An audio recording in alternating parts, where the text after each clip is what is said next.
Right, Monday morning, and we've just taken the hedge cutter off the 6215R. George is loading up some fertilizer on the trailer with the 6150R because we're going to go up to farm 2. So I'm going to put the fert spinner on. The only thing is, I think I might have to take the clevis hitch off. It's going to be in the way of the PTO shaft.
Right, so I'm just heading up to the other farm now. It's a nice day for it. The weather's been unusually, oh, the pheasant's going to get it. It's been unusually dry actually lately, the weather. This time last week everywhere was a quagmire, but yeah, it's nice. It means we can get on with some field work.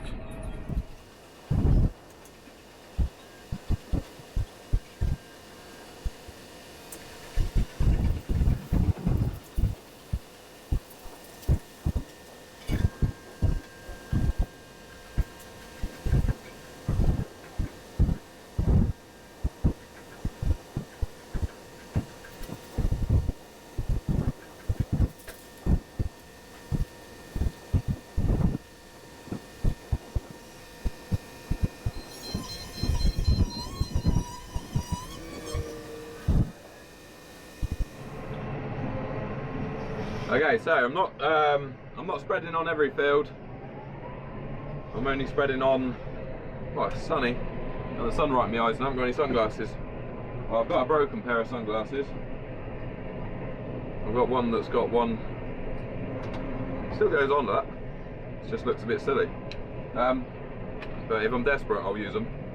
Yeah, so I'm not spreading on every arable field on the farm. I'm only spreading on fields that haven't had muck on them and haven't got overwinter sheep on them, on the spring ground, on the turnips. And what I am spreading is MOP, potash. MOP stands for muriate of potash, and it is most commonly called potash or potassium chloride. MOP typically contains 60% potash. As you saw, I've got George helping me. He's on the loader bringing me fertilizer. And these crops are looking really good. We're on some winter wheat at the moment. Excuse the dirty windows, but I didn't think there was much point in washing it before I start the job. Might as well wash it when I'm finished. I can fit 3.6 tons of potash in the hopper. That's 6 bags. So that's a fair old amount. I've got 1.2 ton PROFORGE weight on the front. That's keeping the front tyres on the ground. And I'm running my forward speed at 16k. I'm spreading variable rate.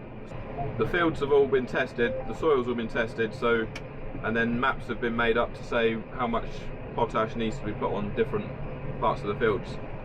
That information then comes on a memory stick. I plug that into my John Deere screen, and then all the variable rate maps are then on the screen, and I just drive along the field, and it changes the rate that it's spreading onto the field as I'm going along automatically.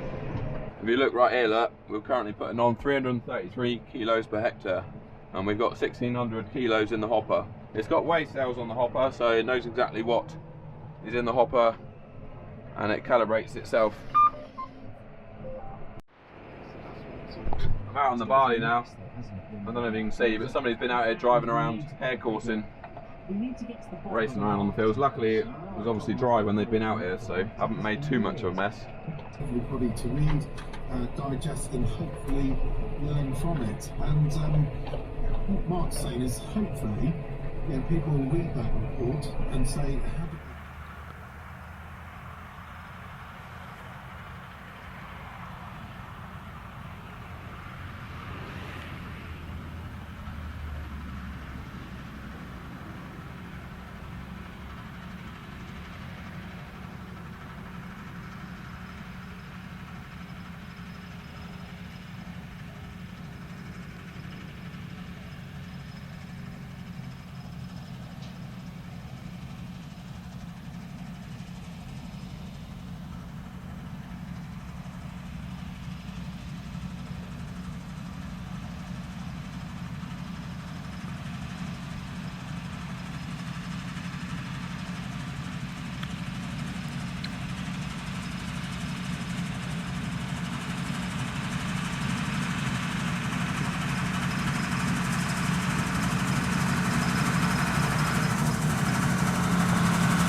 Right, so it's Wednesday now, I'm at farm 1. If you can hear something rattling, it's because a couple of bolts have fallen out on the exhaust guard and it's vibrating. It's literally only just done it about 5 minutes ago. So I'll have to find a couple of bolts to go in there. Another couple of hours and I'll be done with this job. I've only got a few more fields to do and then we will be done. I'm going to give this tractor and spinner a good washing off this afternoon, a good bath. And then whilst George is helping me, he normally helps out on the livestock mainly, but whilst he's helping me, we're going to go around and do some ditches, clean out a few ditches on this farm, farm 1. We've just got a few that are blocked up, got a few tree branches in them, things like that. It'll be good to get a bit of maintenance done on the ditches because they haven't had any attention for quite a while, so it'll be a good job to get done.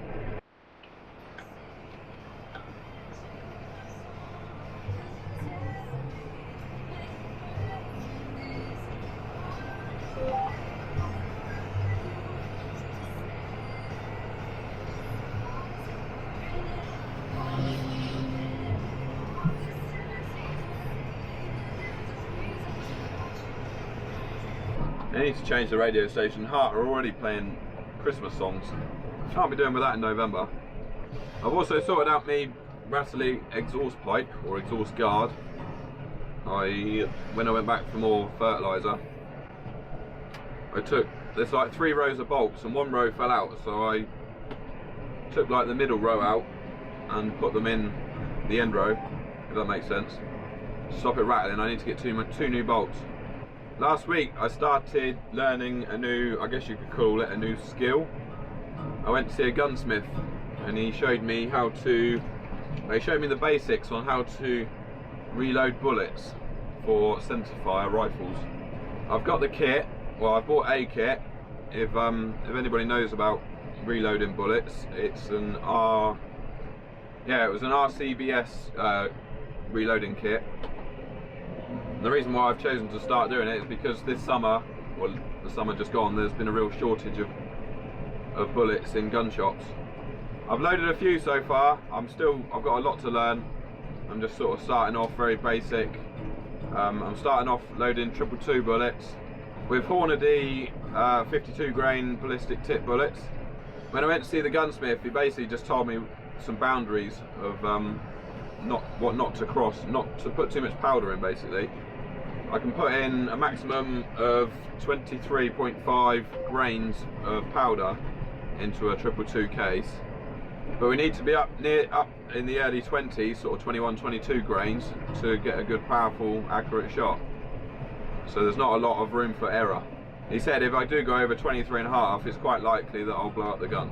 And then maybe when I get a bit better at it and know what I'm doing, I may even make a video on how I do it. Right, so I'm finished. All the MOP is spread. We just got to go back and wash the machines up now.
Right, Thursday morning, we're up at farm 2.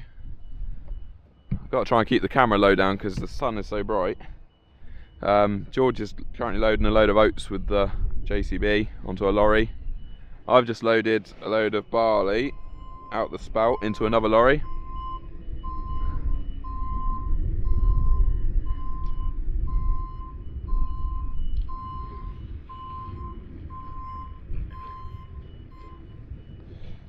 And I'm not sure how well you can see on the left because of the sun, but there's a load of builders here.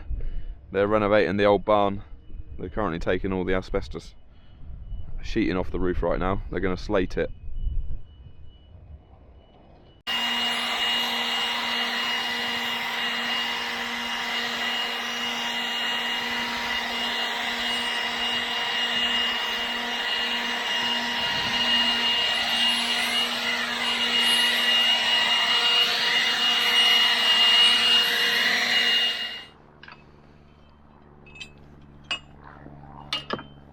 I'll pass it through.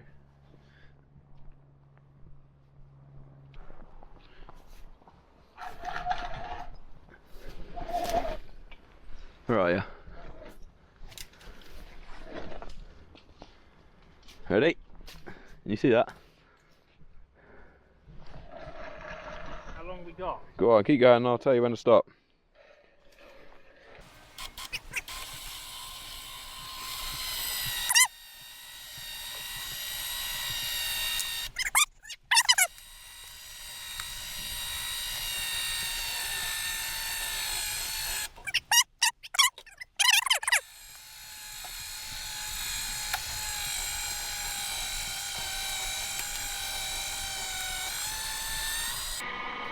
I think she might be a write-off. You mean you can't use it to ride home? I'd be pushing it.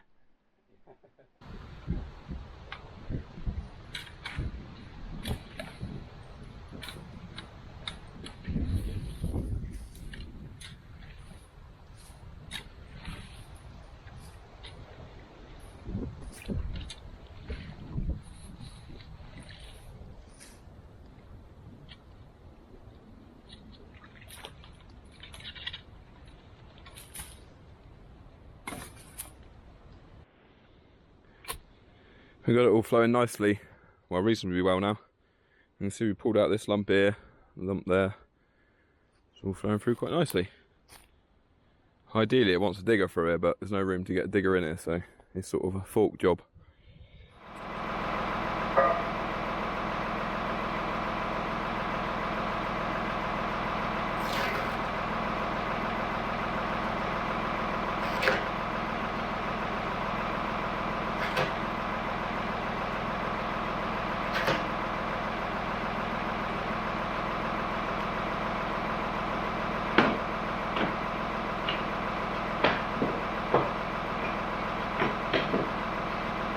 Right, so end of the video. Thank you for watching my video. If you're wondering what I was just doing then, is I was just chopping some kindling for the fire at home because I've run out. So it's just quite easy to do it with the log splitter, and it was just something to do at the end of the day, I guess.